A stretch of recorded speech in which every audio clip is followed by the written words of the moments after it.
And really, when you get to the point where you can string together some chords and you can play some songs, do everything you can to find other musicians to play with. And if possible, find musicians that are better than you.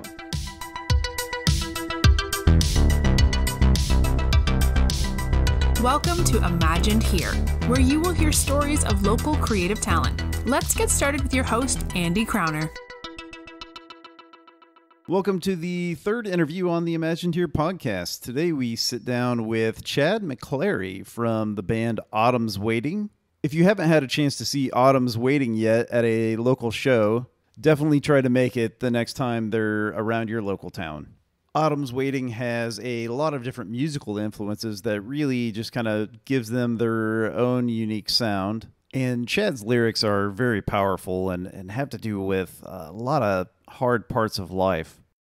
Chad really gives us a deep dive into how he started playing and writing music. He talks about the second album, which is coming out soon, and really just has some good wisdom to share. I think you're really going to like this interview today, and I'm excited to get it out there. So here we go with Chad McCleary from Autumn's Waiting. Okay, let's welcome to Imagine Here Chad McCleary from the band Autumn's Waiting, and he resides in Washington, Iowa. The rest of his band members down in the Burlington, Iowa area. Welcome to the show, Chad. Thank you so much for having me. Chad, after that introduction, just tell us a little bit about yourself, what you do, and give us a little glimpse into your personal life. Well, the first thing I did was I went to my local library and actually checked out the Chad McCleary Biography. The only issue was it was actually the unauthorized one, so I can't promise how accurate all of this will be, but I will give it my best shot. So I was born and raised, I was born in Davenport, Iowa, lived there for a few years, mainly raised in the Muscatine area, and went to school at the L&M School District, graduated from St. Ambrose University. I've been married for 18 years to my wife, Katie. We have 2 children, my 15-year-old daughter, Natalie, and my soon-to-be 13-year-old son, Joseph. All right, and you are not only the lead singer, but you are also a songwriter, and you play some guitar. Is that correct? I do. I do all 3 of those things. So, yeah, I've been playing since I was about 13 years old or so, and the first kind of little musical thing I was involved with was actually an all-original group, and so songwriting was I just assumed that's what everybody did, and so I've even been writing songs since about that age, and vocally took me a little while before I kind of got started on that, but I've been singing since my late teens, give or take. I think one of the reasons I really wanted to have you on the show was just you play original music and write original music. And I think there's a lot of bands in the area that feel like they have to play covers or mostly covers to get an audience out. But you guys do a really good job playing your own music. And I especially enjoy the stories you tell kind of before every song. Well, thanks. Yeah, I mean, most of the band scene obviously is going to be a cover band scene. I mean, that's kind of just the nature of the beast. So definitely playing the original music is a little bit tougher to get some gigs and get some people in front of you to play to. But we kind of just enjoy it so much more. And it's so much more fulfilling for me as a songwriter to go out and play songs that I'm personally vested in compared to just grabbing songs from the radio. So, Chad, take me to the day that you first played in like your first live gig. You really tell me that story of that first show. So the very first show I ever played was at the Salvation Army in Muscatine, Iowa. So all of my early days of playing the guitar and singing and all that stuff was really involved with church and playing in the kind of the church band and doing stuff more in that kind of arena. And I forget the exact event that was going on at the Salvation Army, but that was my first gig. It was actually a little group that my dad had put together, and it involved another guitar player and singer, and then another female vocalist, and my sister actually even did some singing in that group as well. And so the very first thing we ever did was play the Salvation Army, at least for me. They'd played gigs before I was in the band. And I will never forget, I was the most nervous wreck you could imagine. I'd never played in front of anybody before, aside from just, a couple people at rehearsals. And so I was extremely nervous. And apparently I stood there like an absolute statue. And some gentleman, I don't remember who it was now, came up to me after our set and said, "Boy, you looked really nervous up there." And I said, "I was very nervous up there." And he said, "Although, it looked like after a couple songs, maybe you loosened up a little bit." And I suppose, I'm sure once we got 2 or 3 songs out of the way, I'm sure I got better as time went on. But yeah, I remember being just totally afraid every second I was on stage. Around what age were you then? I must have been 13, 14 years old, something like that. Oh, so you started playing out early. Yes, once I was able to put a couple chords together really at all, my dad insisted I come play with that group. And so I've been performing live, since I was 13, 14 years old. And because really after that, we played all over the place at several different churches and different kind of, Christian events and different things like that. And so I did a lot of that. And then we kind of got a permanent spot, so to speak, if you want to call it that, is kind of the worship band at the First Assembly of God Church in Muscatine, Iowa. And we did that for a few years and ended up going up to the Assembly of God Church in Wilton and doing that up there for a while as well. So that was kind of all my teenage years. The main source of my playing and performing was primarily at churches and different things like that. When did you first write your own song? I wrote my first song when I was 14, and it was a song called "The Heart of Every Prayer." And, it's funny because, I don't want to sound like arrogant, like, "Oh man, my first song was great" or something like that. But it actually was not too bad. If I had to play that now, it would take me a little bit to remember it. But it actually wasn't too terribly bad of a song. And so I've certainly written my share of bad songs, don't get me wrong. But for my first kind of crack at taking a song start to finish, that one didn't actually turn out too terribly bad. Normally I would have a large section, a question about, having a fear of getting started, but it sounds like you jumped in both feet here. The funny thing was I didn't have a chance to be afraid of playing or anything like that because I never wanted to learn to play the guitar or sing or write songs. And my parents actually were the ones. They just kind of one day decided they'd like me to play the guitar, and they came to me and said, "We'd like you to play the guitar. What do you think?" And, hell, I'm some kid. I don't give it much thought. I mean, it's like, "Oh, play the guitar? Okay, yeah, I don't know. That sounds cool, I guess. Sure." And they bought me a guitar and started having me go take a few lessons. And that was really kind of it. Once I was able to put a few chords together and really play at all, they kind of just put me in this group, and that was it. I had to start learning songs, and the other gentleman who was in the group, his name's Marv Plank, and he was kind of the guy that really guided me after that and showed me how to play. I mean, I didn't really have a lot of formal lessons. It was mainly just learn how to play this song, and hey, we're writing this new song, and so I'm going to have you play this part, or if you can come up with your own part. So really just from the get-go, there was never really a fear of getting started or a fear of anything because honestly, I didn't have a lot of even desire to get started. It was just more kind of like my parents want me to play. My dad's now put me in his little music group, and that was it, really. That's a great thing for parents to do. I'm a school board president, and so I spend a lot of time around kids, and it seems like a lot of our parents really push hard into sports. And so to find parents that are kind of pushing kids towards creative outlets, that's a great thing. It really was, and I'm very thankful of my parents for that. I did the sports. I did a lot of that stuff too, but I had a very bad knee injury my freshman year playing football. And once, I would say that was probably the big tipping point for me. I was kind of the athlete at that point. I was the guy who played football and basketball and wrestled and ran track and all that. And so that was kind of my identity up to that point in my life. In my freshman year of high school, I just had a really bad, devastating knee injury. And actually, to this day, I just had a very, very major knee surgery just a couple years ago that was related to that knee injury that I suffered all the way back in high school.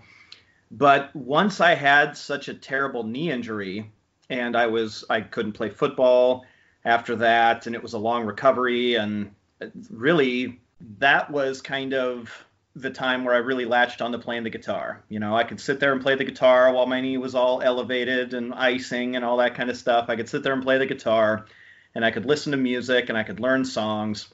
And kind of once, I kind of even recovered from that knee injury somewhat. I still had issues and just didn't really do much sports after that. And so that's where the desire finally kicked in. Initially it was my parents just wanting me to play. But I would say that was kind of the big moment for me, was suffering that injury and kind of realizing that my identity was so tied to being an athlete at that point in my life that I just kind of moved in a different direction. And I already kind of had that foundation of playing some guitar. So I just very naturally went into music after that. So Chad, what is some of the best advice you've ever been given? Honestly, I would say the best piece of advice that I have taken with me my whole life comes from my mother. And my mother has told me my whole life, her big mantra was always, life's not fair. And when I was a kid, usually she would say those things to me in reference to me complaining that maybe, my sister got something that I didn't, or, you guys never treat my sister or ground her as much as you do me, stuff like that, where she'd just kind of blow me off and say, yeah, well, life's not fair. But, as I got older, she kept that same line of thinking. And so if it was something where maybe I just thought I was done wrong, and whether that was legitimate or not, she was always there to remind me that, hey, maybe you were done wrong, but you know what? Life's not fair. Get over it. And that was a very important thing that I learned at a young age, and I kept with me my whole life. And even now, my mother is very sick, and she has cancer, and she's just putting up with terrible pain and awful things right now. And it's easy to get angry and frustrated by seeing what she's going through. But, she just kind of has kept that same sense of, life's not fair. And as terrible as it's been, and as much as she's had to deal with, she's kept her head up throughout all of that. And, as opposed to just being angry every single day, she's managing to kind of hold on to that same thought of, well, life's not fair. This was what I was given. It's been a bad break, but it is what it is, and we have to deal with the reality of it. And so she's been an absolute inspiration for me at this point in my life. And without a doubt, I would say my mother instilling that in me from a young age has been the most important advice I've ever been given. Yeah, life is definitely not fair. And you and I are a little bit in the same boat there. My mother has been battling breast cancer for the last year and has been very lucky in her treatments and is coming through at this moment. But yeah, life is definitely not fair and throws the best of us some bad health and bad times occasionally. For sure. So Chad, tell us a story. Take us there to the day when you've kind of failed once. We all have the moments in our crafts and what we create. We all have the time something happened. Tell us the story of kind of one failure moment. I don't know if I have a very specific, just mega fail per se. Looking back over, a couple decades of playing now, I mean, sure, we've all had our kind of bad nights, or maybe we flubbed a solo, or we forgot some lyrics or something like that. Honestly, my biggest fail, I think, musically over the years, in a strange way, it's related to, my band, Autumn's Waiting. And in my mind, Autumn's Waiting has always been a band with this amazing lead singer, frontman, who can go out there and just kill it. And I can more stand off on the side and focus on playing guitar, singing harmonies, and doing that kind of thing. And really, the Autumn's Waiting thing has been going on for, over 4 years now. And we've kind of never attained that. And so to me, the band has always been lacking a certain ingredient that I felt it's always needed. I mean, I sing fine, but I'm much more of a very high tenor range, and I do much better to sing harmonies and things like that. And we've had other vocalists in the band. My very, very dear friend Jared Hogan also sang in the band, and Jared's a good singer, and it has nothing to do with Jared was bad or anything like that. It's just I've always envisioned, having kind of the true front man, that just dynamo up front leading the band. And I've never been able to get that. And I've tried over the years, and that's definitely something I will always look back on as a bit of a failure, is this band kind of never attaining kind of, I guess, what I've always envisioned in my head that it could attain in that regard. So I'm sure there's many more great moments to come with Autumn's Waiting, but what's been kind of the biggest I've made it moment so far? Making an album, obviously, is, once you have a tangible CD or whatever you want to call it that's in your hands that you recorded and made, and that's certainly, very fulfilling. And we were on the radio up in Cedar Rapids. They played one of our songs on the radio and did a little interview with us up there. And then we also did a spot on television. I think it was Fox 28 up in Cedar Rapids as well, where they brought us on and we played during a live broadcast. Those are certainly moments that, those were fun. And those are certainly moments where you kind of go like, hey, we've kind of accomplished something a little bit here. And I guess I'd point to those in terms of just, something tangible I can really point to say, hey, as a band, we were able to kind of do a couple cool things. So what projects are you guys working on right now? We are wrapping up the second album, and honestly, it's 100% my fault it hasn't come out sooner than it has. Chad Carr, our drummer, and Jesse Gerst, our bass player, they came and did their tracks a long time ago, laid them down, and did an excellent job. They just killed it on the record. And so after that, it was kind of me to get the guitar parts done, to get the vocals done, to do the mixing and all that kind of stuff. And I've honestly just kind of lagged on that somewhat. I started a new venture for my actual career earlier this year, and with my mother being very sick, there's just been a handful of things that have kind of really taken up a lot of time for me, and I haven't been able to devote quite as much as I was hoping. But I'm definitely trying to put a hard deadline for the end of the year to get this album wrapped up and get it released. I've known Chad for about 20 years, and I've actually been able to play in two bands with Jesse for short periods of times. So some great people in your band. That sounds like a fun group. Oh, absolutely great guys. I mean, look, when you're in a band, sometimes you end up playing with guys maybe you don't care about so much. I mean, I've certainly played in bands where there were other band members where, maybe we didn't even get along that well. But this band is just night and day from any situation like that. These guys are great, and even if we're not playing music, they're the type of guys that I just love to be around. I always make the joke, and anyone who knows Chad Carr knows he's just this really sweet and loving guy. I mean, he just makes you feel better just by his mere presence. He's just such a positive, great guy. And so I've always made the joke that, of all the things I'm sure about in the whole world, I know my mother loves me, and I know Chad Carr loves me. I'm not always so sure about my wife. There are certain days I might question that. Maybe even my dad and my kids might think I'm lame, but I always know my mom and Chad Carr love me. So that's always something I can rely on. So what does the future look like for Autumn's Waiting and you? What's kind of obviously wrapping up the album now? What's the next couple of years look like? The idea is just to get this second album done so we can start playing some more gigs. The first album was done with a different band. Really, I was the only person who was involved on the first record and the second record. And so getting some songs recorded with Chad and Jesse is important. And I think for pursuing gigs, it will be important for us and them, on a personal level, to start playing shows where, we're really playing music that we're creating, and we're playing, we actually have an album that has them on it as opposed to some of the previous guys who are in the group. So that'll be an important thing.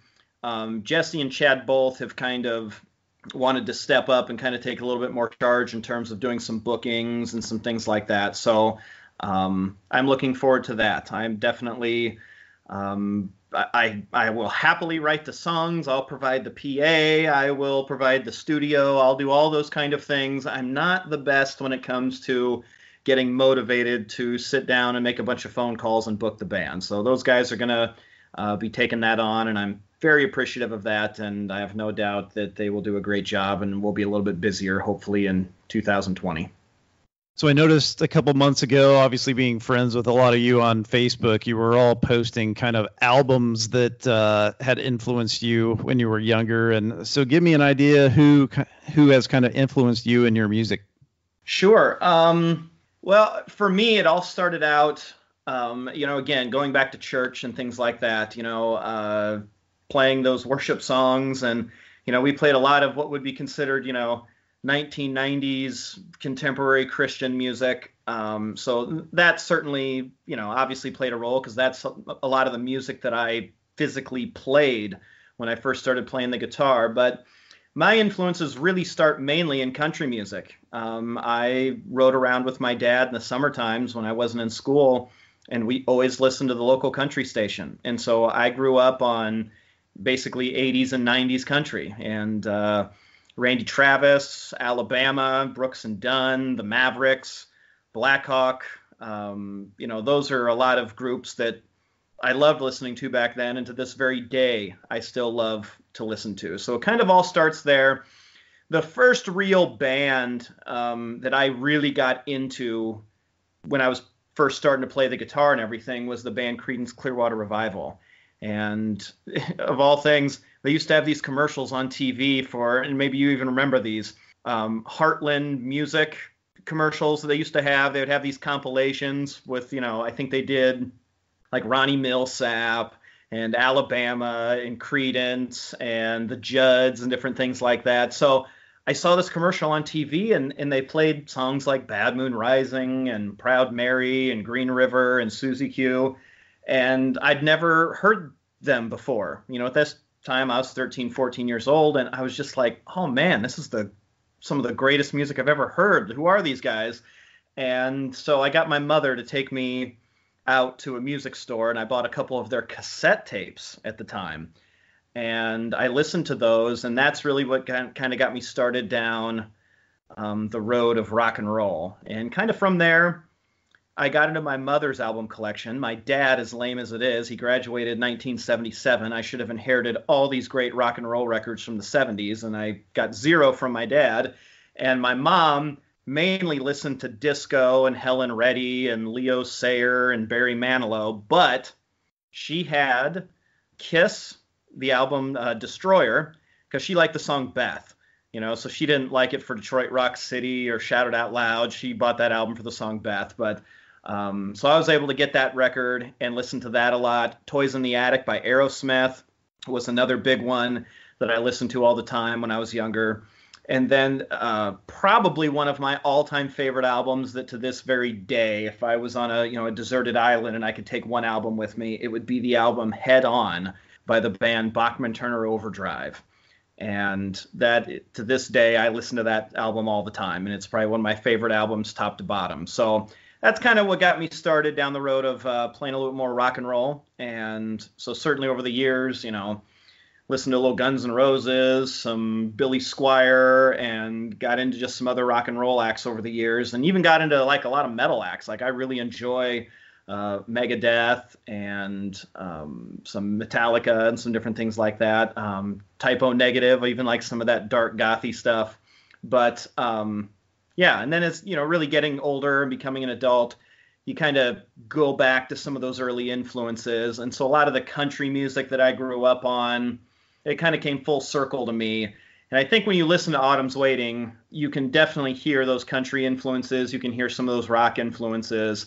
And oddly enough, when you listen to our music, you don't hear any kind of real heavy metal influence musically, so to speak. But my heavy metal influence really comes out in my lyrics sometimes, because I take on some pretty dark subjects, and I take on some pretty, some pretty negative, scary things sometimes in the songs that I write. So that's kind of my opportunity, I guess, to let my metal side show through a little more. As I was getting ready to go to your show there last week, somebody had asked me, well, what kind of music do they play? And I struggled for a minute to really classify it. And I think The reason is what you just talked through, because it has some country influences, it has some rock influences, kind of some folk influences in there, and you can really tell that. So it's hard to kind of put you in a box. We've gotten that a lot, and not because, I certainly don't think we've invented some kind of genre or anything like that, but we do get that a lot. People come up to us to say, hey, how would you guys describe yourself? Because I don't even know how to describe you as a band, and I don't really have a good way to describe us either, other than, we just play some rock and roll with a little bit of country, and kind of however that falls is kind of however it falls. So, Chad, do you have a favorite book maybe you've read or you like to give away that you could recommend? So I read a lot of nonfiction in particular. So my degree from St. Ambrose University was in theology. So I've read a lot of theological books over the years, and so that's still the kind of books that I enjoy a lot. So I read a lot of those. So if I were to say, I don't know if I could pinpoint one book per se, but I definitely enjoy the books written by a scholar named Bart Ehrman. I enjoy those quite a bit. And some of the other kind of nonfiction books. I guess the other thing I kind of really have studied a lot over the years is Mormonism, and I've read a lot of books about Mormonism, and that I've really enjoyed. No Man Knows My History is a big one in that particular area. Rough Stone Rolling would be another one. So those are books, and I know these aren't books that most people are going to latch onto and say, hey, man, I'm going to go out of my way to read those. But, in terms of my own preferences and the things that I like, those are definitely some authors and some books that I've enjoyed reading. Imagine to your listeners, we know that you like audiobooks, so we've teamed up with Audible to bring you a special offer. Visit imaginedhere.com/audible for a free 30-day Audible trial and 2 free audiobooks. You can cancel at any time, and you get to keep your audiobooks forever. Chad, what's one of the best physical gifts you've given or received under $100? I'd have to say my first guitar.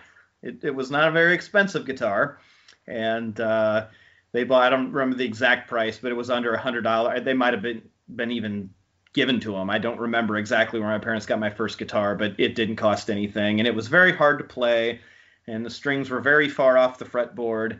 And it was definitely great when they finally bought me a little bit nicer guitar. But yeah, I would say my very first guitar that my parents bought for me, looking back at the time, I didn't, I would have no idea that would have such an impact on my life. But definitely looking back, that's probably the most important thing I've gotten in terms of a gift that costs less than $100.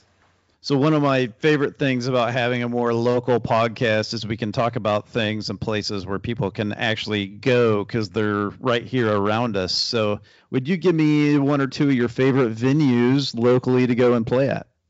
Without question, it would be the Washington there in Burlington. That has been such a home base for, I think, a lot of us in the Burlington area. I've been playing really in the Burlington area, even though I'm not from Burlington. I've been playing with Burlington-based bands and musicians for over 10 years now. And so I've had a lot of opportunities to play the Washington. The previous band, all original group that I was in, we used to actually practice at the Washington a lot. And Dave Hazel, the owner, has always been so supportive of us over the years, whether it was that band, whether it's Autumn's Waiting. So he's been great with supporting the band. And so we played there a lot over the years. And that definitely would be our kind of number one place that we enjoy to play. In terms of another venue that's great, I mean, there are so many of them, over the years that I've played. It's hard to pinpoint maybe one other one that sticks out quite as much as the Washington. But we've always enjoyed playing a place here in Washington called JP's 207. And the guy who owns that, his name's Jaron Rosine, and he's actually the mayor here in Washington. And I used to work for the city, so I've known Jaron for a long time, and he's always been very supportive as well. He's allowed us to use that place for rehearsals and to prepare for gigs and things like that. And we've also played there several times over the years, and he's always been supportive and great. And so, yeah, I would say both those two venues have been very supportive over the years of the projects I've been a part of. So, yeah, it's always great when you can play places and kind of, pay back that support by supporting their venue. So, Chad, tell me a little bit about the gear you're actually going out and gigging with today. And then if you have a recommendation for somebody that's just looking to pick up their first guitar, give us that recommendation too. Well, the gear I'm mainly playing these days, I've had a Dr. Z amplifier for many, many years, and that's kind of been my main amplifier for a long time. When it comes to guitars, I've actually built, and maybe built's not the right word, I've assembled the company themselves. They build necks and bodies. It's a company called Warmoth, and they're based out of Washington. And it's a company where you can go and pick out a certain shape that you like, and you can put really any features you want. It's fully customizable. You can pick the color, the pickups, the bridge, any of that kind of stuff. You can pick the size of the neck. So I have built a handful of those over the years now, where I've just kind of spec'd some guitars out differently to give me a little bit different tone. So I've been doing that a lot, and I really, really enjoy playing those guitars. My guitars, I always try to make somewhat personal.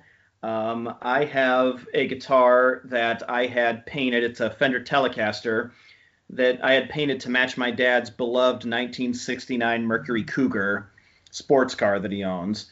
And so that's very cool to have a guitar that's painted with the same color. It's got some racing stripes on it and some different things. So I love playing that guitar. I did have a guitar built by the company Warmoth that is really a very special thing for my mother. My mother was just telling me one day, I don't even remember exactly how everything came up, but we were talking about some of my guitars I've had built, and she mentioned something about burled maple, and if it was possible to have a guitar made of burled maple.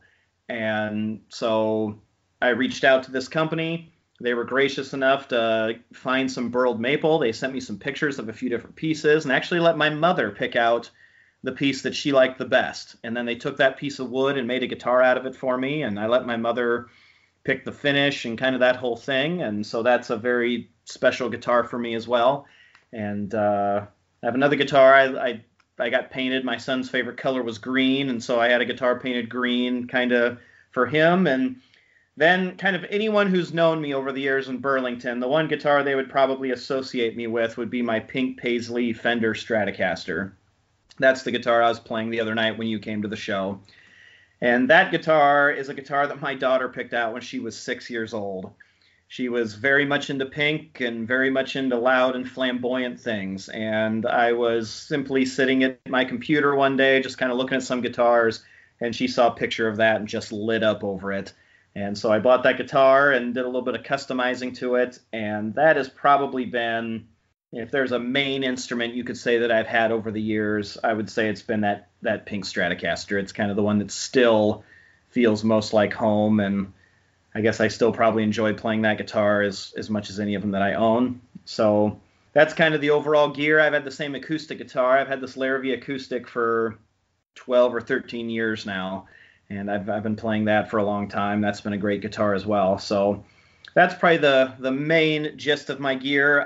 For a little while, I played lead guitar for this kind of regional country singer that would go out and play some different gigs and different things. And during that time, I actually had an endorsement with the company Reverend Guitars. And so I played a handful of different Reverend guitars over about a 2 to 3 year period. And they were excellent and very supportive of me, and I can't thank them enough. I was kind of a nobody in my opinion, so the fact that they wanted to do any kind of an endorsement deal with me kind of blew my mind. So certainly I want to give a shout out to those guys because they were great to me, and I still to this day don't know why I deserved it. So shout out to those guys for sure. In terms of getting a guitar, if someone's kind of starting out, you know, the big thing, you got to decide kind of what you're into. If you're into rock and roll, you want to play electric guitar, just go out there and buy a decent used Mexican-made Fender. I mean, that's really kind of, you can always get those for $200 or $300. They're always good instruments that don't need a lot of work to get started, and they generally play well. So get something halfway decent. I always try to tell people that if you just buy a complete piece of junk, it's not going to play well. It's not going to sound very good. And it's going to make it, you know, hard for you to get inspired to play. So get something that at least plays halfway decent and sounds halfway decent, because then as you get to the point where you can start playing a little bit, you're not going to need to then just jump out and buy another guitar. You'll have a halfway decent instrument already that can cover you for the first couple years until maybe you really get to the point where you're a good player. And then at that point, maybe you want to invest in something a little bit more expensive. So, Chad, I think a lot of the people that listen to this podcast will be, kind of interested in getting started. Maybe they've played guitar for a little bit, but they haven't really went out and joined a band yet. So if you could just tell us, if you were going to start over today playing out in bands, knowing everything that you know now, how would you start? The first thing I would do, if knowing what I know now, and if I could kind of start over, I would really make sure that I was putting in the time to play every day, even if it's just for 20 minutes. Put the time in every day. That's the only thing you're going to do to get better. It's going to be all about just practicing and playing. And really, when you get to the point where you can string together some chords and you can play some songs, do everything you can to find other musicians to play with. And if possible, find musicians that are better than you. The best thing for me was early on, I got put in a group with a guy who was a much better guitar player than me, a much better singer than me, and a much better songwriter than me. And when you're around better musicians, you can't help but raise your game. And that's certainly what happened for me. And I would do that same thing now. I would try to go play with all the players I could play with, particularly great players. And you just can't substitute experience.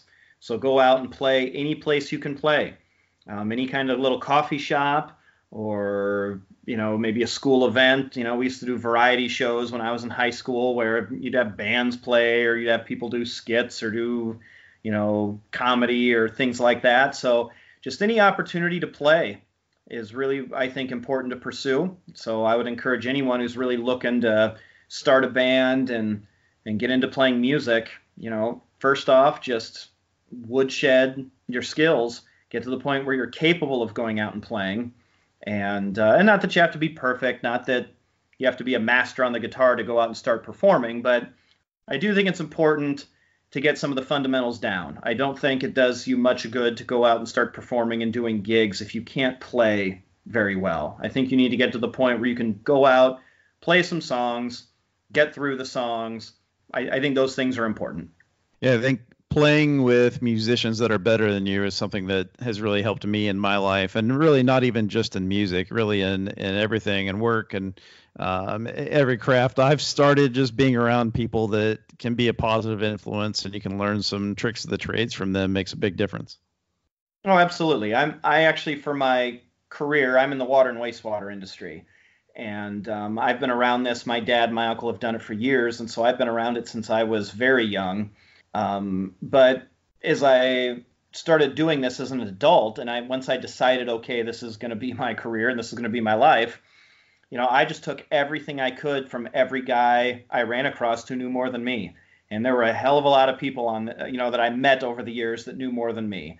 And anything I could glean from them, I absolutely took it and took notes, and whatever I could do to learn more is what I did. And so that's something you can apply to life in general, but definitely as a musician, play with people who are better than you, and always pursue, even if it's just a fun one-off jam, even if it's not so much you're going to go join a band full-time. If you just get the opportunity to go hang with some other players and jam with them a little bit, absolutely take that opportunity. And Burlington is really an area that is just full of great musicians.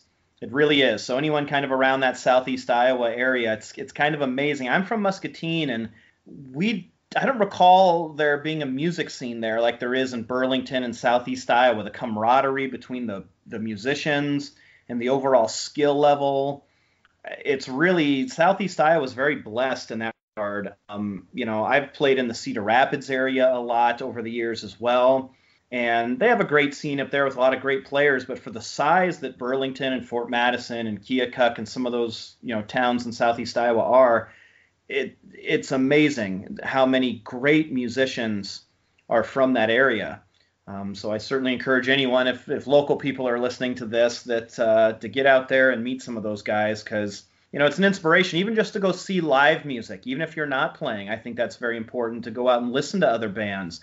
Learn from watching other groups and how they perform and how they go about their stage show and all those kind of things are, very important things for any kind of musician to learn. I love to go watch, there's guys like Tom Nelson and Paul Miller, guys who are just, they've been doing it in that area for years that I can go watch to this day and just get complete inspiration from watching guys like that play their instruments and do their thing. And so even though I've been doing this for many, many years and I perform myself, it is great when I can go watch guys like that just can go take a stage and just absolutely nail it every single time. And so very inspiring to do that. So I'd encourage anyone wanting to start playing music to just go out and listen to other bands, even if you're not playing with them. Go see and learn from what other people are doing. Well, thanks, Chad, for taking time with us here today. And if anybody's interested, they can head over to imaginedhere.com and type Chad or Autumn's Waiting in the search bar, and the show notes page will show up with all the information we talked about today and links to all the books and your website and Facebook, and all of those things will be on the show notes page. So, Chad, just leave us with kind of one parting piece of guidance and tell us how fans can connect with you. You can connect with us on Facebook. Just go to Facebook and look up Autumn's Waiting. That's probably the easiest place to follow us.